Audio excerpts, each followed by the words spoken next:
that is the end of my Edessa book. And that's my alternative history of the gospel story. Um, it appears radical in places, A little. but the story is the same. Hmm. So all the characters are the same. Most of the events are the same. The only thing that changes is the era we're looking at. We're looking at the 80s, 60s, and um, the characters who were involved, that they were much more important than the gospel story makes out. So we're talking about real aristocrats, real kings, and real major events within the Roman Empire. So talking about the Jewish revolt.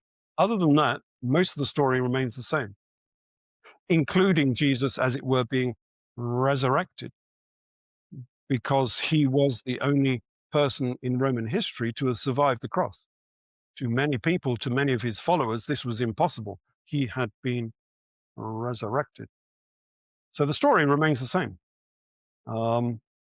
but it's now just in standard historical humanist terms, instead of the fairy story that the priesthood like to tell us. So I call it gospel history, is real history with fairy dust. And that's what they've created, because that's what the people want. You know, the people want a fairy story. But the Yeah. real history is much more gritty than the Mm. fairy story. Yeah, so fascinating with it. So we have the survival of Jesus. He heads over then. He's kept as a prisoner then over in England and Britain. Um, Even just that much for people to chew on is unbelievable. Going over that. But what are the other main historical sources then that you were relying upon to say that he left and went over to he was taken to Britain? So you have Josephus Flavius and he survived. What are the other sources you're drawing from? Yeah, this comes down. This is fragmentary, of course, because no one would. Hmm. This is a leader of revolt. This is the very person that Rome had deemed to be taboo. You are not allowed to talk about this person. He had been deleted from history, like we saw with the Edessans. That Edessa and the Edessan monarchy had been deleted from the works of Josephus. So nobody is openly going to talk about this person. So the alternate sources then are the Roman sources, people like Cassius Dio and so on, who mention what happened after the Jewish revolt. I think I think a lot of it is in the lives of the emperors, because we have this story about the lives of the emperors, and how did Vespasian actually become emperor, because that was an interesting story in itself, because he was the first of the emperors who was um, not from the family of Caesar. So how did he manage to do that? How did he become an emperor when really everybody would be looking for someone from the house of Caesar? Um, and so we get a number of interesting commentaries about what happened at that time. And you have to piece together from what they were talking about as to what was going on. Why was this strange king, obviously a king, called Barsacides, going to see Vespasian? Why did Vespasian want to see this person in the temple of Serapis? Why did he have to try and cure him of his ills, of his blindness and his lameness? That only makes sense if you've read the gospel story as well. And yet modern commentators will actually say, oh, by the way, uh, these miracles that Vespasian are performing are very similar to the gospel events. Well, yes, of course they are. But they didn't put two and two together, because nobody in classical history or classical theology would understand that Jesus was alive in the AD 60s, AD 70. And so you would disregard that. There's no way you could have that as a part of your explanation, because they have so successfully replaced the gospel story back into the AD 20s, AD 30s. So you've got to have all of these foundations to this story before you can even consider this. you've got to know that Saul is Josephus, because one of the main effects of Saul being Josephus is that the story has to be rebased in the 60s. That's one of the major effects of this, because Josephus is Joseph of Arimathea and things of this nature. So you've got to have the foundations correct, which is why if people are reading these books, you've got to start with the Cleopatra book and wind your way up, because you've got to set the foundations first before you can understand the rest of the story. Otherwise, the story doesn't make any sense whatsoever. So once you know it's an AD 60s story, then you can piece together all the rest of the story. And I think a lot of people will be wondering, how did they rewrite the Gospels then? People might go, oh, well, this is something that's so compelling, it's taken off over the last 2,000 years. How could one man like Josephus rewrite the history? And what was sort of his methodology for doing that? Like, did he have a big team behind him? Was it later church fathers that then revised it and added little bits into it? Can you piece together a little bit of that, Ralph, just for people? Well, he was paid to do so.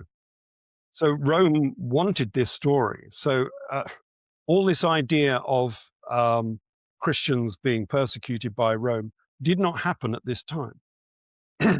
It's well understood that one of the first popes of the new Christian church was a nephew of Emperor Vespasian. Right. So they were involved in the early church themselves. I'm trying to think of his name. For some reason, I forgot the name of this guy. Clementine? No. Anyway, people will understand what I'm talking about. There's a very famous Roman who was one of the early popes who was linked to the family of Emperor Vespasian. So what Vespasian wanted was a Rome-friendly form of Judaism to neuter the Messianic Nazarene Judaism of the Church of Jesus and James. So how do you do that? Well, you create the history of this person, because everyone knew this person. He was very famous. Everyone was regarding this person as a Messiah because he had been anointed by Mary at the house of Simon. Lots of people regarded him as the Messiah. So you take this story and you cover it with fairy dust, and you can turn it into what we know now as the Christian story. And of course, within that revision of this story, the last thing you can say is that this person is a real king, that he's anything to do with Edessa, that he was involved in the Jewish revolt. And so the story has to be rebased into the AD 20s, as far away from the Jewish revolt as possible, so no one will actually make this connection between the two, so that then you can separate these two stories out and you can still have this story of this wonderful Messiah chappie, but he's nothing to do with the Jewish revolt. He's nothing to do with revolting against Rome. Nobody revolts against Rome. Rome is invincible. Don't you dare revolt against Rome. But if you want this story that you've been venerating now for the last few decades, because remember, Saul was evangelizing this story back in AD 55, because he started on his first missionary tour. He was trying to evangelize Nazarene Judaism. On his second tour, he was the apostle to the Gentiles. So he was evangelizing simple Judaism, effectively what we know today as Christianity, but without the crucifixion story, because that had not happened yet. So there had already been a couple of decades of people understanding this story and venerating this story, so they just built upon that and turned it into Christianity because it was useful to Rome. So Josephus was paid by Rome to write the history of the Jewish revolt, the standard history we know. Bellum, they call it, the Jewish wars. But I think he was also paid to write the spiritual version of the Jewish revolt, which we know as the Gospels. Now, I think he wrote an original gospel which doesn't exist anymore. You might call that Q, perhaps. And that was taken by others and recrafted into the four synoptics that we know today. But whoever wrote those synoptics and the Gospel of John, their Gospels would have had to have gone through Roman censors. So whatever they wrote, if they had written something heretical, it would be redacted by Roman censors and turned into what we know as the Gospel stories now. So it wouldn't be allowed to mention Jesus had a legion. So it just has the 5,000 in the wilderness. Yeah, the 5,000 soldiers in the wilderness, you know. So little amendments like that, just to put you off the scent. Because these Roman censors were as good then as they are now, you know. We have this in the letter of Mara Bar Serapion, which I think is a letter that came from Fortress Diwa in Chester. So we had these revolutionaries and they were in jail in Fortress Diwa. Well, you've got to prove to your people you're still alive. And so letters would have to go back home to say, yes, we're still here. We're having fun. You know, the Romans are nice people, honest, you know. Yeah. Don't revolt. And those letters would have to go through a Roman censor.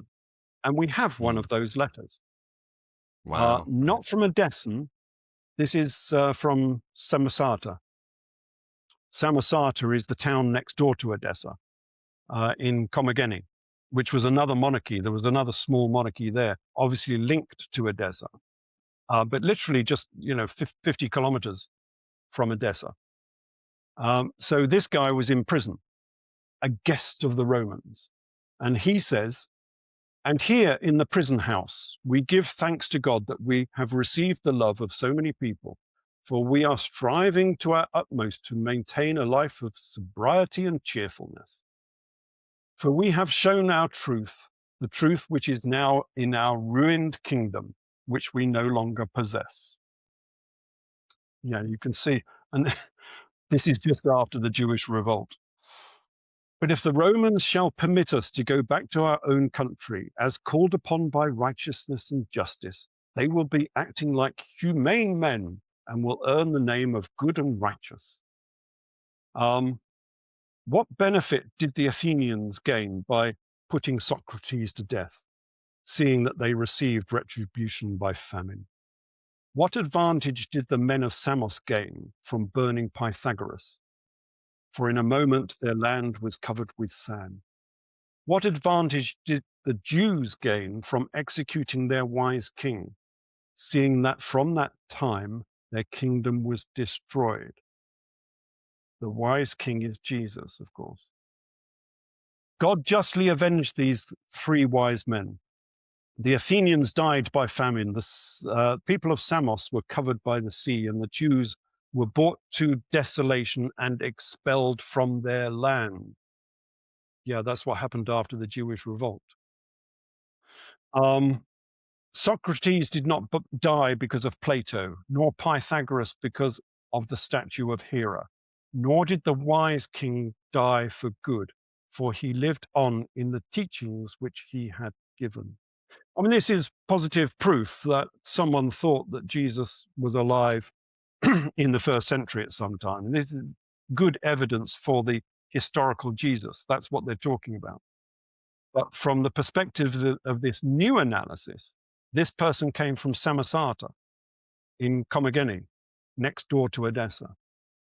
And they were obviously in a prison, probably exactly the same prison as King Jesus and the rebels from the Jewish revolt. Writing back to his son, who was in Commagene, no doubt, next door to Edessa, with a letter that's obviously gone through the Roman censorship, because he's not allowed to say anything controversial, you know. Of course. He's not allowed to say those horrible Romans have Now's your chance. taken Get away them our now. freedom. Yeah. Yes, no, they're jolly nice people. Righteous people, yeah. the Romans. Yes, we like them. Yes, this is a letter of Mara Yeah, I Serapion, see. who may have been involved in the Jewish revolt. We don't know. What happened to Komagene is Komagene refused to send soldiers to the Jewish revolt. So they were not involved in the Jewish revolt. This is the problem that the Jesus character had, is he didn't get the full support from everybody that he thought he was going to get. He didn't get the full support of Palmyra. He didn't get the full support of Edessa. He didn't get the full support of Komagene. So he was fighting on his own a little bit against the Romans. Now, Komagene didn't actually fight the Jewish revolt, but after the Jewish revolt, the first thing the Romans did is they went up to Komagene and destroyed the place and took away the king. Now, we're not entirely sure why the Romans did that. There must have been some suspicion, perhaps, that they were supporting the Edessans. But anyway, that's what happened to them. And no doubt this prince or whoever he was from Komagene ended up in Fortress Diwa, which is why I think this letter came out of Fortress Diwa and was sent back to the east to his family. Yeah, which is more evidence that this is what was going on, that Fortress Diwa was being used as a prison fortress. Yeah, so the evidence is circumstantial, of course, because no one was writing openly about this. But if you put the pieces together, it sort of makes sense. Yeah, yeah.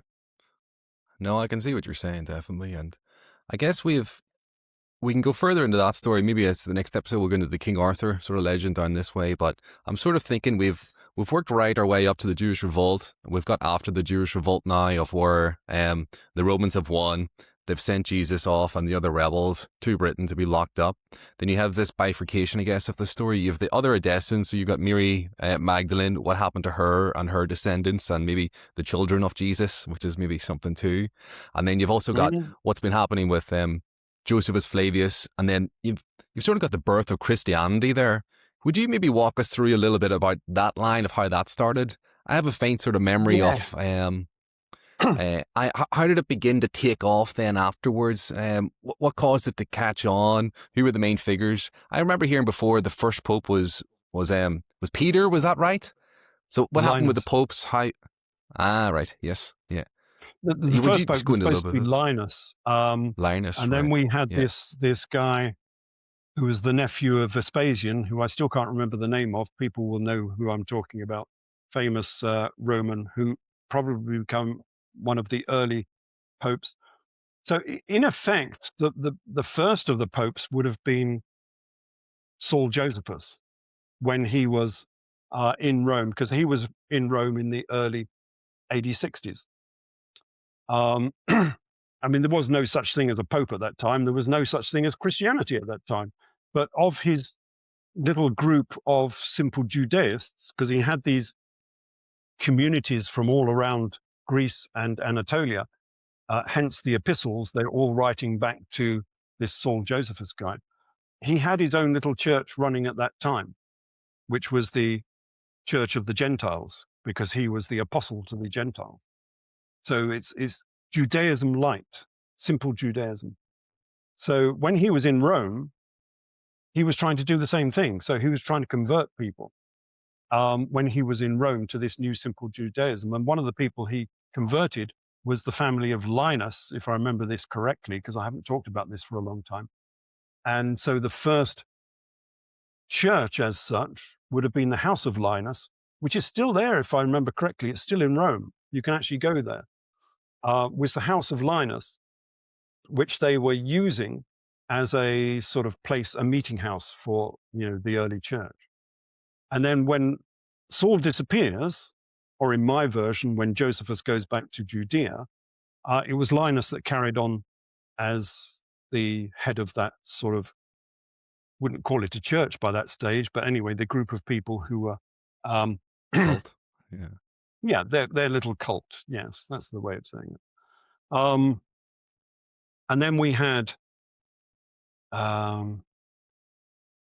the daughter of Caractacus was involved as well, I think, Claudia.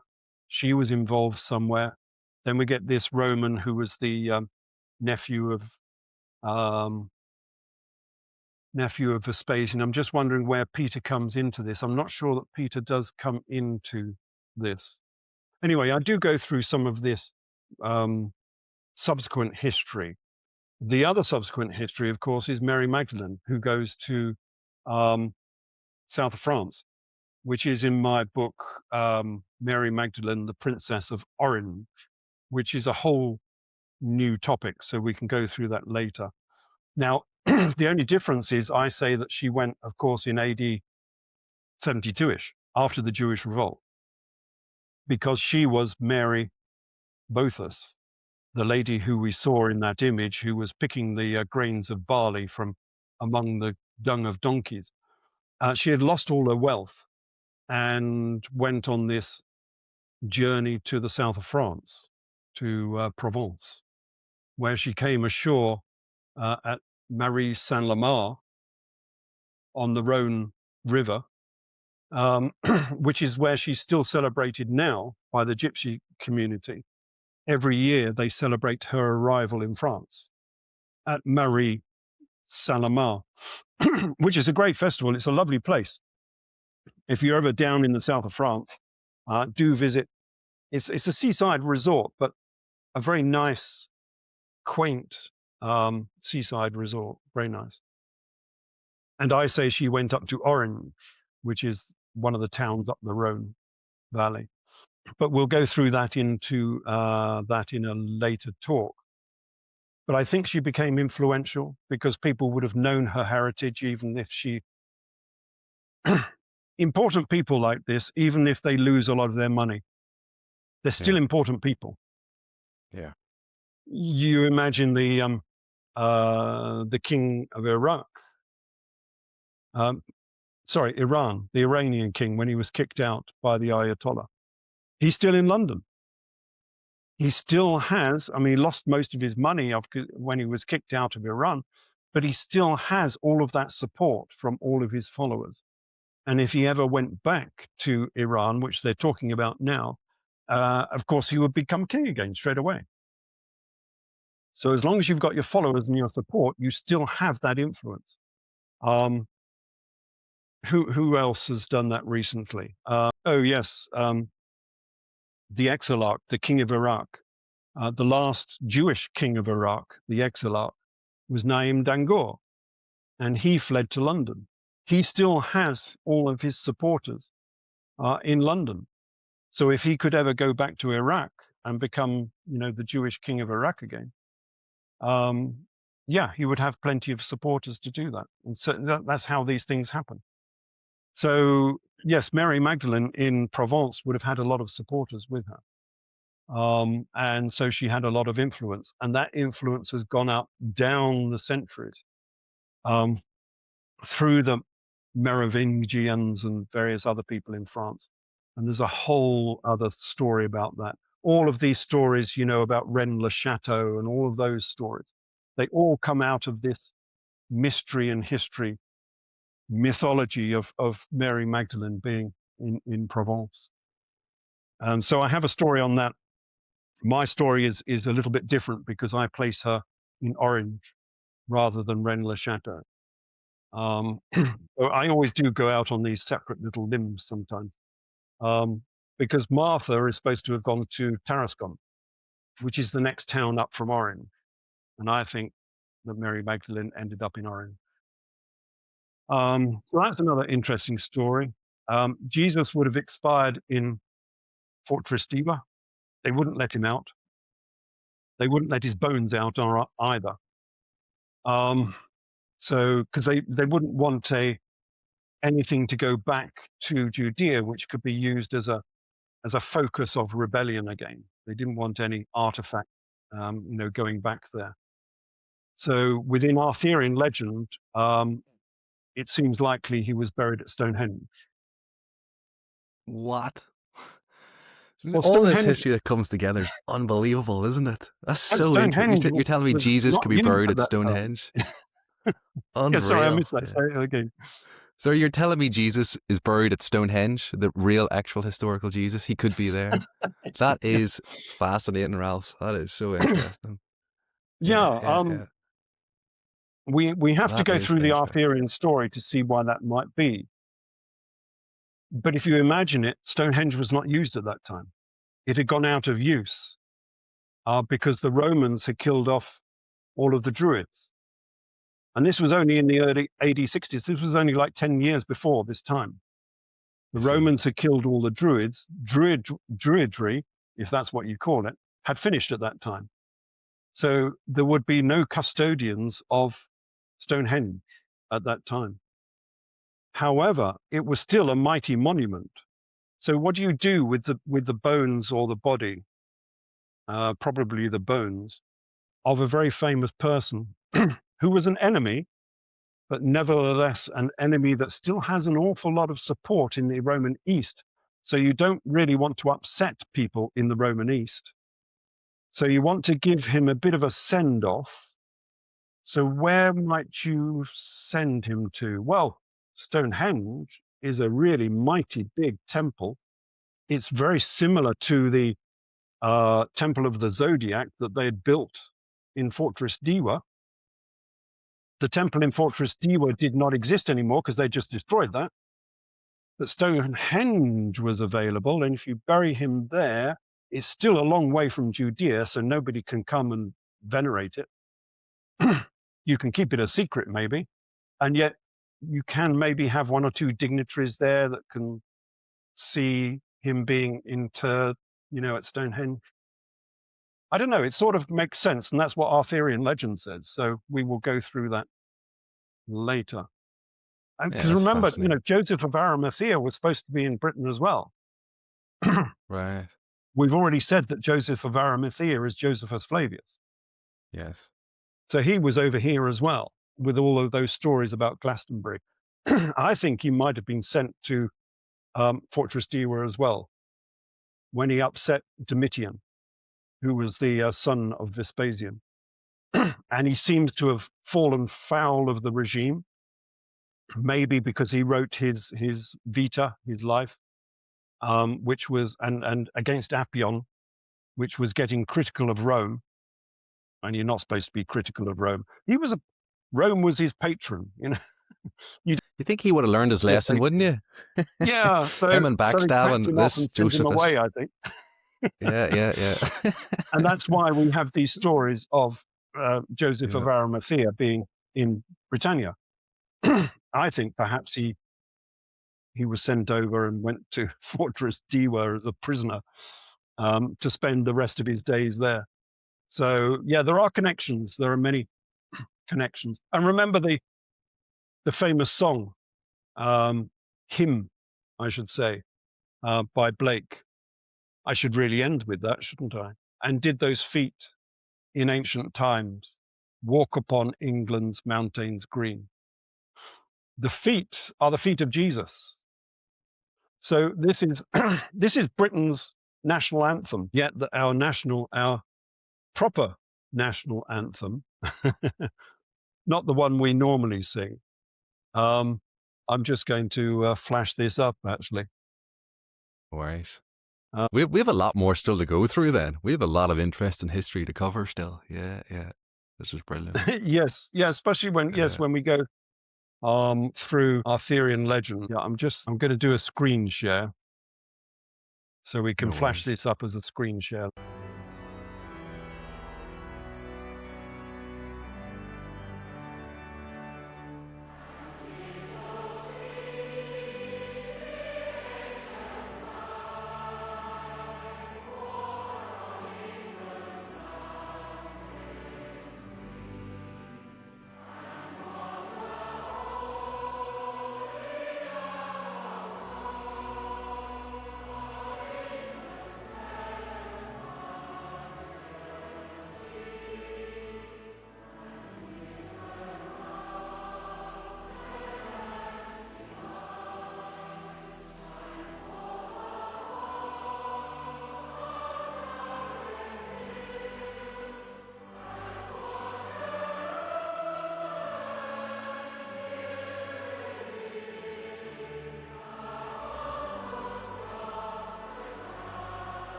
Do, Um, do you think he had a kind of knowledge of this? As we said about Alfred the Great, knowing about the Church of Malabar. We've had these other stories, the Knights Templars information of going to Edessa.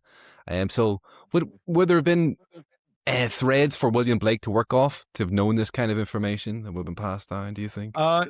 yes, because if I do a screen open, so yes, Blake would have understood quite a lot of this because Blake was a Freemason. So if there are any hidden mysteries running around the center of Freemasonry, Blake would have probably known about it. This comes from his book, of course, from which Jerusalem was derived. And he did all of these illustrations himself. And this is the Masonic first degree tracing board, if you did but know it. So normally we have the twin pillars, one ending up with the sun and one ending up the moon. And we have Los in the center. This is Los. And Los is obviously holding the compass and yeah, what am I thinking of? The square and the compass, but he's got the compass here. But Los is Sol. Of course, if you just turn it around the other way, Los is Sol. So he's an incarnation of the sun as well. And what is behind him? It's actually Avebury. Although he's drawn it like Stonehenge, the two tails coming out either side is actually a feature of Avebury, the Avebury henge. So this image of Los is fully Masonic. So Blake would have understood a lot of these mysteries if they had flowed through Masonic lines. And so where did he get his ideas for Joseph of Arimathea coming to Britain? Well, there's various histories and mysteries from the ancient chroniclers. One of the ancient chroniclers does give us hints. I'm just trying to remember what his name is. We'll go through that when we look at Arthurian legend. But there are hints that Joseph of Arimathea came to Britain. And what Blake has done is he's extended that to ask if Jesus comes to Britain as well. Did those feet? He's not talking about Joseph of Arimathea here. He's talking about the feet of Britain. Sorry. Of Jesus. Yeah. He's talking about the feet of Jesus. So there probably were ancient mythologies that this had happened, that Jesus did come to Britain. Where he's got that from, I don't fully understand, but I imagine it's through his Masonic contacts, and built Jerusalem in Britannia. Well, if he had been in Fortress Diwa and had built a temple there, one of the first temples to ever been built in Britain, of not simple Judaism, not Christianity, this would have been Nazarene Judaism, then yes, that is the New Jerusalem, is Fortress Diwa in Chester. So not Glastonbury, not the one they're always looking at. But I think this history goes back to Fortress Diwa in Chester. And a little bit to Stonehenge, because that might be his final resting place. So yes, it's a slightly different history, but it's not out of this world. It's what you would do if you had a rebel in a foreign country. As the ruler of the entire empire, what are you going to do with this guy? Well, we're going to take him as far away as we possibly can from his power base back in Judea. And yes, that's where he's going to end up. Mm-hmm. Yeah, fascinating, isn't it? I'll maybe ask you one more question, Ralph. Just we'd spoke a bit about these different cults. So again, you have this church of Saul Josephus. You had the Church of Jesus and James, which was this other competing church. This was the Church of the Nazarene Jews. This is the one that Jesus was a part of. What were the other main cults at the time? What other competing factions was there? And maybe what happened to this Church of Jesus and James then? Were they just further suppressed by the Romans, or did they just peter out over time? Well, the other cult, of course, was standard Judaism, but it's not the Yes. Judaism that we know. Judaism in the first century would have been quite a different animal. Judaism had its Reformation in AD 70 when it was taken over by Yohanan ben Zakkai. Up until that time, of course, they still had roast sacrifice, but roast sacrifice was ended. It was partly ended by Jesus. Remember, it was Jesus who overturned the tables of the money changers in the temple because of roast sacrifice. He didn't want animals polluting the temple. So Jesus was definitely against it. But I think so was Yohanan ben Zakkai. And after the revolt finished, it was he that formulated rabbinic Judaism instead of the traditional, because there was no temple anymore. So they instituted this new form of rabbinic Judaism. But the Judaism of the first century would have been a very different animal to the one we see today. And so that it would have been more Egyptian. As it says in the Talmud, it was Jesus that came out of Egypt with the sacred name of God tattooed on his thigh. It was quite different. And then we have the Nazarene, and we've looked at the zodiacs. But Christianity did not like any of this Sabaeanism within Christianity. I think because Saul had not been initiated into the church. Remember, I think he was the apostle who did not get elected after Judas had disappeared or died. When they had the election, it was not Josephus who became elected. It was Matthias, his brother. So Josephus had never been initiated into the heresies, the deeper understanding, the esoteric understanding of the Nazarene church. And therefore, if he didn't understand it, then nobody was going to understand it. And so he didn't include it in his new simple Judaism. All of that inner knowledge disappeared because Saul didn't like it. Saul Josephus didn't like it because he didn't understand it. He had not been initiated into the church. And we know that the Church of Jesus and James was initiatory. That's why he spoke in parables, because he was speaking on two levels, to the proletariat and to the inner, well, I say the inner church, but even half the time the disciples didn't understand what he was talking about either. He turns around at one point and says, "Why don't you understand?" Some of the disciples were a bit thick. So, yeah, a lot of that got left out of the new church that became Christianity. There was a lot of deep understanding. We've already seen it with the zodiacs and how they understood the heliocentric motions of the solar system. All of that was lost. That's why it had to be regained again during the Reformation. But yeah, Rome was full of different cults. Every Roman center of town would have 3 or 4 different temples that you could go to, with Roman mysteries, Greek mysteries, Eastern mysteries, and maybe even a Judaic temple. They didn't tend to have those. But there were many cults with many different ideas, with different understandings of history and science and the cosmos and everything else. You could choose which one you wanted to go to. I don't know if people used to go from temple to temple. Maybe they did. I don't know. I'll join this one today and go to that one tomorrow. Maybe some people did that. I don't know.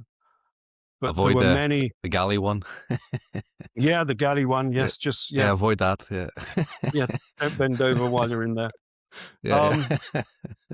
If you read Against Heresies, there are 2 Against Heresy books. Have a fascinating array of different cults, which they've only been preserved to us because they were trying to denigrate them. So we've got Christian apologists like the primary one in France who wrote against heresies, trying to denigrate all of those different cults to say how Christianity is the one and only true religion. But by doing so, of course, they preserved a lot of these ancient cults. So you can read them today, his version of what they were supposed to be venerating and saying. And so, yes, there was a myriad of different ideas in those days, including later on, we had Mithras,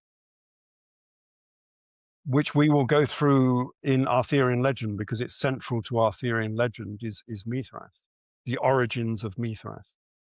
And it's quite funny. The origins of Mithras are given to us, not in history, in this book. History of the Holy Grail gives us the origins of Mithras. And I think that's the real origins of Mithras. It's quite interesting. But yeah, Mithras is going back to astrology again. It's the same as the zodiac at Hamat-Tavera. It's the same as Gilgamesh. It's all the same story. So we'll go through that when we talk about Arthurian legend. Yes, and of course they are stellar cults again. They're all talking about the cosmos. Yeah. Yeah, Mithras coming out of Persia, is that right with it? And it's about the bull, it's about the killing of the bull, but they have the same story of, I think, resurrection and on all of these kind of things of the hero figure. Yes, except that, is that right? It didn't come out of Persia.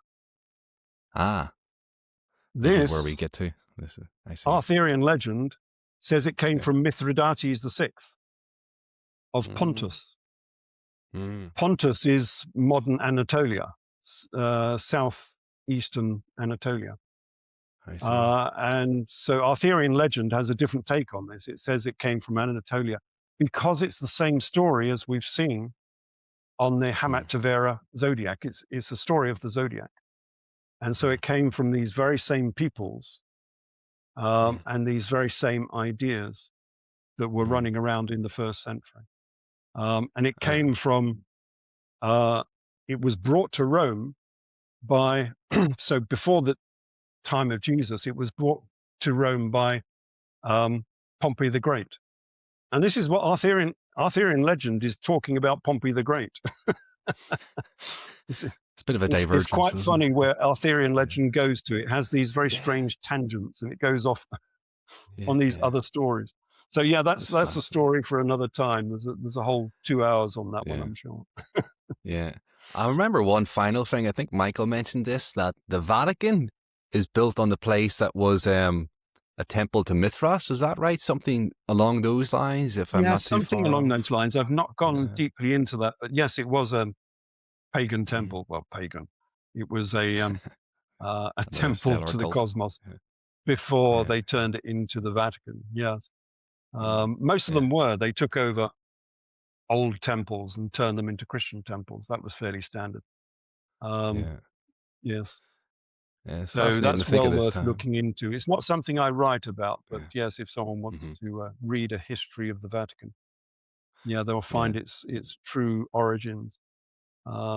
Because this is where obviously it came from. We've been talking about these same people. We've been talking about Linus, about Saul Josephus in Rome. This is where it came from. It came from these very, very same people. But of course, it came from the Sauline side of this story, not from the Church of Jesus and James. So Christianity, the Catholic Church in Rome, has nothing to do with Jesus and James. It's solely based upon Saul Paul and his teaching. So quite different to the church that we're talking about with the zodiacs and with the cosmic knowledge. Yeah. So yes, two different, very different churches. Yeah. I don't want to take us off on too many different other tangents. I'd love to go into just maybe an episode about what the actual theology was of this Fourth Sect, of this Nazarene Jews, of the astrotheology, just by itself, maybe, what the esoteric was. Does that relate into some of these Freemasonic things like the Kabbalah and stuff like this, and wonder what they were teaching? But maybe this is all time for another chat, is it? Or have you any little comments? Yes, certainly. I don't go very deeply in that. I can look it up and give what they were thinking. So I imagine people would be fascinated by asking, well, if what the actual Church of Jesus was, what was Jesus actually believe, rather than this bastardization Yeah, by well, Saul. Michael is Yeah, is fairly good at having some of that information. But yes, I can go through what is said in heresies, and it gives us a background into the primeval Adam. Well, we've been talking about the primeval Adam already in this series.